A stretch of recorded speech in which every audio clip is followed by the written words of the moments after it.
Hey guys, welcome back to the channel. Hope you're having a fantastic day. If you didn't catch the first video in this series, we have got a 1997 Sunbird Coral 19-foot boat with a 150 horsepower two-stroke Evinrude on it. The boat, to catch you up to speed just a little bit, I'll leave the link to the first video down below so you can get caught up. We're going to do a series of hopefully restoration videos on this boat. I'll call this part 2 for now, but there might be a million of them because this boat needs a ton of work. It needs basically a little bit of everything.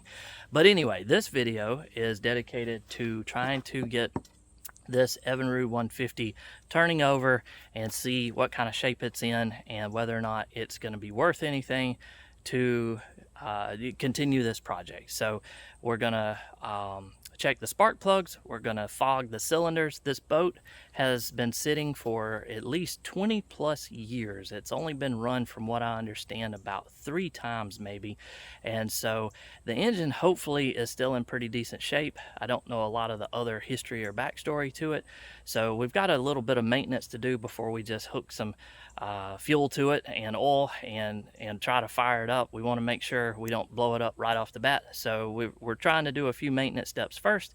So we're going to get the battery out, get the cover off, check everything out real good, and bring you along for the ride. So if you want to subscribe to the channel so you can follow along with this series and the other stuff that we do here as well. You might find something else you're interested in watching, and come along on this crazy journey we're about to embark on.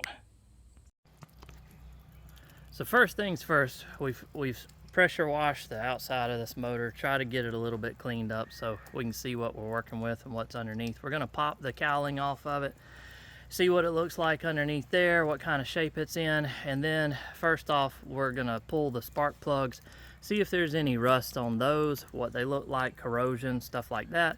And then we've got some seafoam we'll show you. We're gonna fog the cylinders, let it sit for a while, see if it'll break up any kind of contamination, rust that's in there. We still have a long way to go with the cleaning of the inside of this boat. We're just getting started on it real good.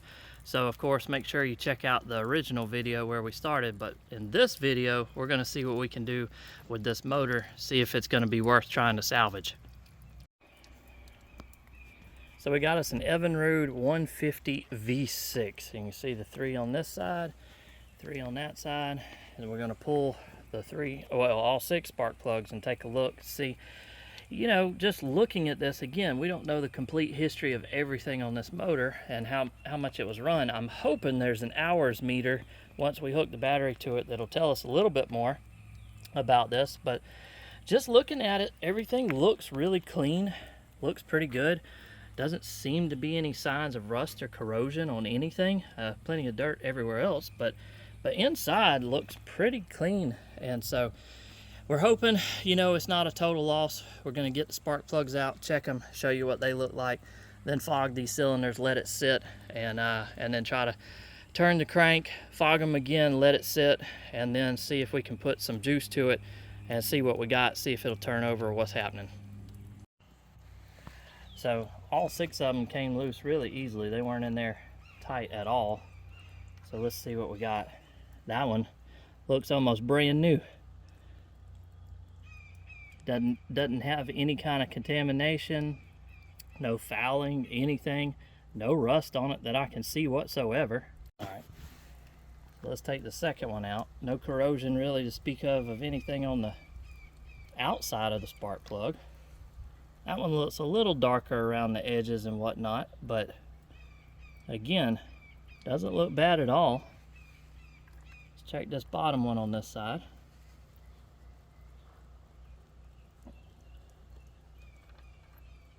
So, yeah, not quite as clean as the top one, but really it looks almost brand new. Doesn't look like this thing was run hardly at all. So again, looks really good from what I'm seeing so far, at least on this. Now we got to check the other side.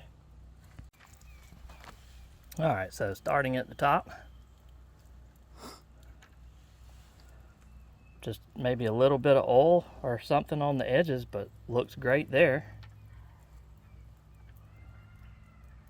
If I can get it to go back.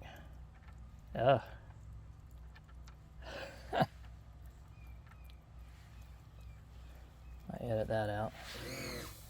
Get rid of all these spider webs. That one looks really good. This bottom one had some trash and stuff on the outside, but it's not corrosion or anything. I think it's just spiderweb guts.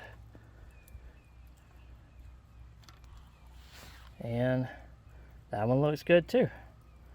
So now we're going to get our Seafoam Deep Creep, and we're going to fog all of these cylinders so it'll get in there and try to clean up any contaminants, any surface rust, any issues, and hopefully we can start spinning this prop over and see what we got.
All right, so we fogged all 6 cylinders, filled them up pretty good with the Seafoam Deep Creep. So we've seen several videos and articles about this stuff, that it'll help get down in those cylinders, especially those that have been sitting for a while that might have some surface rust on them. Help eat up all that rust and contamination, free up anything that might be stuck. And so what we'll do is we'll let this sit for probably about a day or so to really kind of get in there and clean things up, hopefully.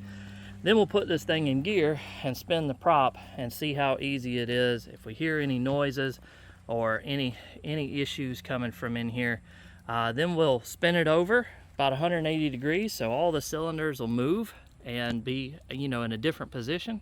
Then we'll do it again, let it sit, and then it'll be time to hook this thing back up, probably turn it over, see if we get any life out of it.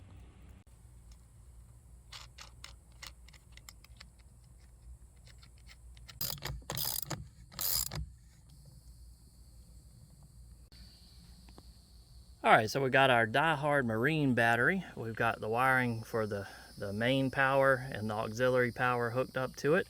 And we're about to take the spark plugs back out after we fogged them and rotated the engine. Everything turned over fine in forward and reverse. And so we didn't really hear any grinding or any noises or anything crazy. So that was a good sign. So we're gonna take the spark plugs back out now. We've got our compression checker from Advanced Auto. Hopefully it's a halfway decent one. It'll do what we need. So we're gonna turn the key on. We're gonna take the fuel line loose. There's the fuel line, and if you notice, we've got a broken oil connection line. This thing has an oil injection system. Whether that works still or not, who knows? We'll get to that later. But there's the oil line that snapped off there. So we're gonna take this fuel line loose just in the off chance that it could try to suck something up out of that gas tank. I don't believe it would happen, but I'd rather not suck up some old water or fuel or whatever and get in here and contaminate it any further. So we're gonna take that loose. We're not trying to start it right now anyway, and then we'll move on to the next step. All right, so the battery's hooked up, keys in the ignition. Let's turn it on and see if we get anything. There's a beep. Goes through its startup cycle. I saw the gauges move, so that's plus. Let's see, bilge pump, accessory, navigation lights. Let's walk up here and see if, how about that? The navigation lights still work. So that's a plus. Look at this old fish finder that's on here. How about that? That still comes on too. I think the screen's pretty much burnt from the sunshine and the weather, but that's funny that that still comes on. Turn that back off. So yeah, I think we can try to hook up this compression tester and turn this thing over and see what it'll do. So we got all our plugs out, ready to go, battery hooked up, keys working, power to the system, and here's our compression checker. We've got it set to 0, and we're gonna turn it over and see what we get. Report.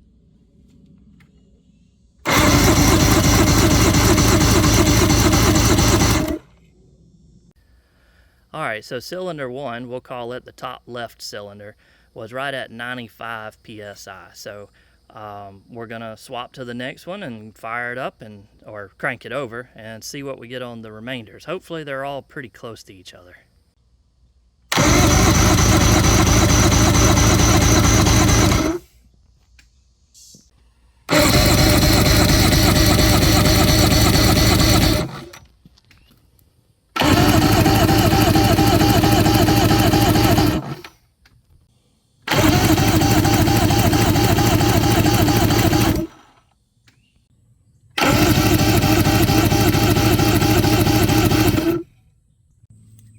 Trim is working on here too, just fine. So all that looks good.